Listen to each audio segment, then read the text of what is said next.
Today's story is Carl and the Meaning of Life. It was written by Deborah Freedman. Carl was not a bird.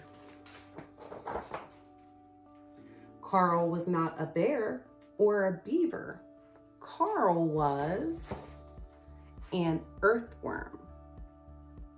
He lived underground, moving, always moving, burrowing, tunneling, digesting dead leaves, feasting and casting, turning hard dirt into fluffy soil day after day.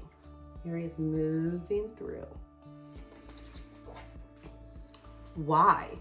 Asked a field mouse gathering seeds. Why do you do that?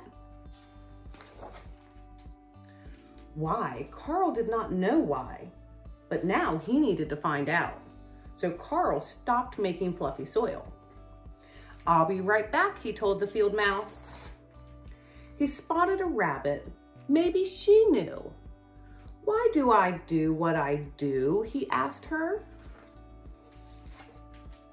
Oh, goodness dear, she said. I do not know. I do what I do for my babies. But Carl did not have babies. A fox appeared. Carl turned to the fox. Why do I do what I do? Asked Carl. Who do I do it for? For whom? Replied the fox. Alas, my meal awaits. I am here for the hunt. But Carl did not want to hunt. Why are you talking to a fox? Cried a squirrel. Carl was startled because the field mouse is waiting and wanting to know what I'm here for. The squirrel declared, I am here to plant trees. Trees are where I sleep. But Carl could not sleep, not high in a tree and not without an answer for the mouse. He pushed on. What? And on. Hours turned into days until the soil was no longer fluffy. The ground around Carl turned barren and dry. Who? While he continued to search, why? Sigh.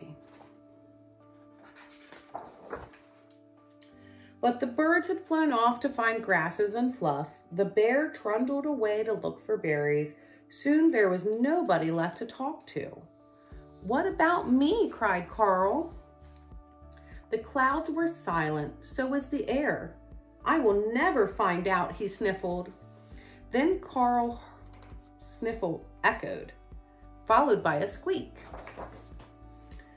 I can't find any grubs, a voice cried. It was the saddest ground beetle he had ever seen. Carl peeked under a stone. No grubs. Then he poked at the dirt. It was hard like a rock. Where was his fluffy soil? Suddenly, Carl knew what he needed to do. I'll be back, he promised. For hours into days, weeks into months, Carl munched, digested, left castings, and turned that hard dirt back into rich soil. You made my seeds grow, said the mouse.